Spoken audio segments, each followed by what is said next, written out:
ऐसे में सवाल ये उठता है, अभय सर आपके पास आ रही हूं, कि क्या ये दोहरा मापदंड, ये डबल स्टैंडर्ड जो है, ये सियासी तौर पर नुकसानदेह लड़ाई चुनी है क्या? अभय जी, क्या ये नुकसानदेह लड़ाई चुनी है राहुल गांधी ने अपने लिए, या ये रणनीति है? के लिए कौन से रूपक का इस्तेमाल कर रहे हैं, कौन सी उपमा का इस्तेमाल कर रहे हैं, वो उनका अपना चुनाव है। लेकिन ये बजट के ऊपर बात हो रही है और आपने चूंकि A1 A2 का जिक्र यहाँ पे सब लोग छेड़ रहे हैं, तो मैं एक मशहूर अर्थशास्त्री के हवाले से ही अपनी बात कहूंगा, जो सिक्का बंद बात है। और वो मशहूर अर्थशास्त्री कोई वामपंथी नहीं है, वो मोदी सरकार के मुख्य आर्थिक सलाहकार रह चुके हैं और उनका नाम है अरविंद सुब्रमण्यम। हम सब लोग जानते हैं, लंबे अरसे तक मोदी सरकार के वो आर्थिक सलाहकार रह चुके हैं। उन्होंने इंडियन एक्सप्रेस में सुचिंतित रूप से अपने एक सहयोगी के साथ 2 लेख लिखे हैं। मैं तो सभी साथियों, सबने पढ़ा होगा मैं मानता हूं, नहीं पढ़ा है उनको भी पढ़ लेना चाहिए, बहुत दिन नहीं हुए हैं, अभी 20-25 दिन या 1.5 महीने की बात है। उन्होंने साफ कहा है कि भारतीय अर्थव्यवस्था डबल ए डिस्टॉर्शन की शिकार है। फिर वो बताते हैं कि डबल ए डिस्टॉर्शन है क्या, ये अरविंद सुब्रमण्यम कह रहे हैं, ये राहुल गांधी या और ये अतुल जी नहीं कह रहे हैं, ना घनश्याम जी कह रहे हैं, ना मैं कह रहा हूं। अरविंद सुब्रमण्यम कह रहे हैं कि अर्थशास्त्रियों के बीच में ये चर्चा है कि भारतीय अर्थव्यवस्था डबल ए डिस्टॉर्शन की शिकार है। फिर वो बाद में खुद भी बताते हैं कि डबल ए डिस्टॉर्शन का मतलब क्या है, वो ब्रैकेट में लिखते हैं अंबानी अदानी डिस्टॉर्शन। यानी वो जो क्रोनी कैपिटलिज्म है उसको परिभाषित करते हुए कहते हैं कि कुछ एक घरानों के लिए अचानक कुछ इस तरह की नीतियां बनाई जाती हैं जिससे कॉरपोरेट जगत के दूसरे जो प्रमुख घराने हैं वो स्तब्ध रह जाते हैं।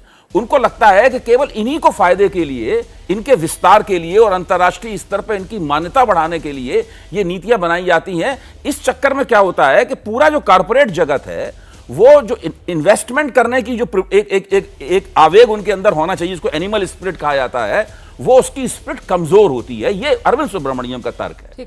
तो मैं कह रहा हूं कि ये जो A2 A1 कहें या डबल ए डिस्टॉर्शन कहें, बात एक ही है। तो कुछ ना कुछ तो इसमें ऐसा मसला है। मेरा सवाल तो इससे आगे था ना, कि अगर ये जैसे आप कह रहे हैं कि डबल ए डिस्टॉर्शन, जैसे राहुल गांधी A1 A2 का जिक्र कर रहे हैं, तो फिर तो विपक्ष को इसको बेनकाब करना चाहिए। डबल स्टैंडर्ड यही तो रोल प्ले करता है कि आप जानते हैं डबल ए डिस्टॉर्शन है, आप खुद A1 A2 कह रहे हैं, फिर जहां पर आपकी राज्य सरकारें हैं वहां पर आप क्यों A1 A2 के साथ बिजनेस कर रहे हैं? नहीं देखिए, ये देखिए वो राजनीति में क्या कर रहे हैं, क्या नहीं कर रहे हैं, उसका जवाब वो देंगे, उनके प्रवक्ता यहां मौजूद हैं। ठीक है। लेकिन बजट और अर्थव्यवस्था की बात हो रही है। अर्थशास्त्री लोग बाकायदा सुचिंतित तरीके से इस बात की तरफ इशारा कर रहे हैं कि क्रोनी कैपिटलिज्म भारत में एक समस्या है, जिसकी वजह से निजी क्षेत्र का इन्वेस्टमेंट मार खाता है। परफेक्ट। मैं राकेश जी आपके पास आऊंगी, लेकिन पहले जल्दी से एक रिएक्शन, पहले बीजेपी और फिर अतुल जी आपके पास आऊंगी। आइए पहले नलिन जी, यहां पर क्रोनी कैपिटलिज्म और A1 A2 double A distortion, ये क्या सरकार जो है वो बस मुट्ठी भर या 2 उद्योगपति उन्हीं को फैसिलिटेट कर रही है? सर बिल्कुल गलत है, और मैं इसको बिल्कुल स्पष्ट रूप से कहना चाहता हूं। ना तो मैं अडानी जी के, ना अंबानी जी के, या अंबानी जी या अडानी जी के प्रवक्ता के रूप में हूं, मैं भाजपा का प्रवक्ता हूं जी। लेकिन ये दोनों उद्योगपति ना पिछले 5 साल में पैदा नहीं हुए। लाखों लोगों को ये लोग नौकरियां देते हैं, करोड़ों रुपए का कारोबार करते हैं, जिससे भारत की अर्थव्यवस्था बढ़ती है। ये केवल 2 नहीं है, और भी हैं उद्योगपति। आपने एक महत्वपूर्ण बात उठाई और उसको मैं स्पष्ट रूप से कहना चाहता हूं। नौकरियां कहां से आएंगी, अर्थव्यवस्था कहां से चलेगी अगर आप बंद करेंगे? तो राहुल गांधी जी, दोहरी राजनीति क्या होती है, दोहरे मापदंड की राजनीति होती है। जब अडानी जी जाते हैं राजस्थान में कांग्रेस की सरकार में, तो लाल कार्पेट आता है बाहर, और यहां पर बैठ के बड़े बड़े लोग जो है बड़ा ज्ञान देते हैं, ये डिस्टॉर्शन है, क्रोनी कैपिटलिज्म है। आपका सवाल सही है, तो आप उनका बहिष्कार क्यों नहीं करते? सही बात। शादियां होती है तो वहां पर दिखते क्यों हैं आपके नेता सोनिया गांधी जी और लोग? अगर बहिष्कार नहीं है तो ये दोहरे मापदंड है। अतुल जी जवाब दीजिए सर। हमें तो अभी हाल में तेलंगाना के मुख्यमंत्री, उनके साथ भी सर सरकार बनी, आपकी चुनकर आए, और मुख्यमंत्री की पहली तस्वीर किस बड़े उद्योगपति के साथ सामने आई, पूरे देश ने देखा सर, और फिर संसद में खड़े होकर A1 A2। सर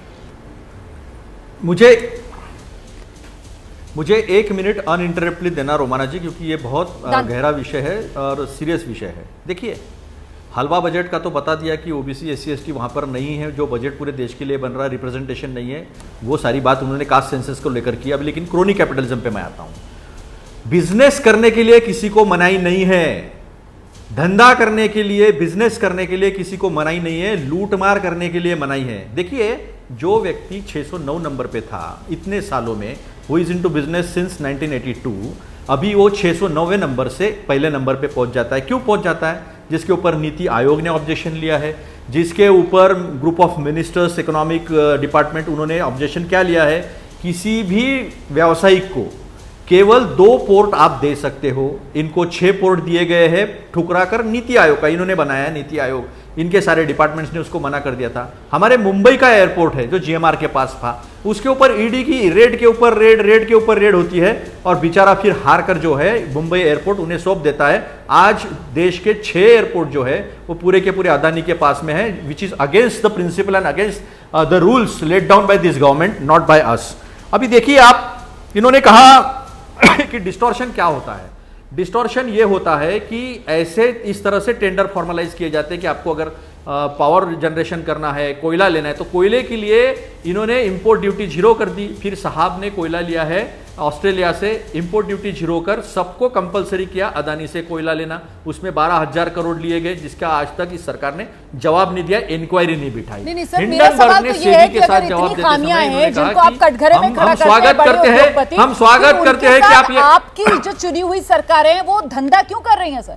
मतलब कांग्रेस की सरकारें अगर धंधा करें तो वो अच्छा है, वो चंगा है, और बीजेपी की सरकारें, केंद्र सरकार अगर उनके साथ काम करे तो फिर वो लूटमार हो गई सर। मतलब ये तो फिर वही तो उसी पर आ रहा था मैं, बिल्कुल उसी पर आ रहा हूं मैं, उसी पर आ रहा हूं, उसी पर आ रहा हूं मैं, उसी पर आ रहा हूं मैं, नहीं उसी पर आ रहा हूं मैं। सुनो सुनो, क्या है, इन्होंने टेंडर में इस तरह की बातें बनाकर रखी है कि कोई पावर जनरेशन में दूसरा कोई बचा नहीं है, स्टील में कोई बचा नहीं है, कोल में कोई बचा नहीं है, सब कुछ विनोद अदानी और गौतम अदानी ने जो है वो कैप्चर करके रखा है, जिसके ऊपर डीआरआई ने भी रेड की थी, डायरेक्टोरेट ऑफ रेवेन्यू इंटेलिजेंस, आपके जानकारी के लिए। अभी इन्होंने, हम क्या बिना बिजली के लोगों को मार डाले, हम लोग बिना पानी के लोगों को मार डाले, सब कुछ इन्होंने दिया है, तो हम वहां धंधा करने देते हैं, लूटमार करने देते नहीं है।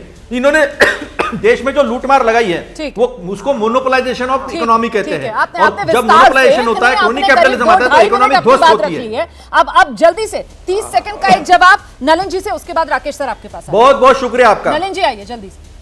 वाह, मुझे तो पता नहीं, वो सलमान खान जी का कोई गाना था ना, कुछ करे तो दूसरा का कैरेक्टर ढीला है, ऐसा कुछ गाना था, यही है। अडानी जी अगर आएंगे राजस्थान में तो वहां वो बहुत अच्छा धंधा कर रहे हैं, बीजेपी के राज्य में कुछ करेंगे तो लूट मार हो रही है। तो आप बताइए ना, ये अगर दोहरे मापदंड नहीं है तो क्या है? भगवान श्री राम को काल्पनिक कह रहा है, भगवान श्री राम को याद करना। अरे ये पार्टी ही दोहरे मापदंड की हो गई है, इनको शर्म लगती है। अच्छा बताइए, बहिष्कार क्यों नहीं किया फिर आपने? सारी बातें नहीं सर, हमारा तो इसका जवाब दीजिए आप। 10 साल का उदाहरण ये अच्छी बात नहीं है सर, आलू डालो, कैरेक्टर ढीला तो है, नहीं है ना सर, नहीं है ना। जब तक अदालत में ना हो जाए तब तक इस तरीके से इन्हें कटघरे में खड़ा करना, ये समझदारी तो नहीं कही जा सकती है। कम से कम राजनीति, इसे राजनीति कही जाएगी सर, गंदी राजनीति।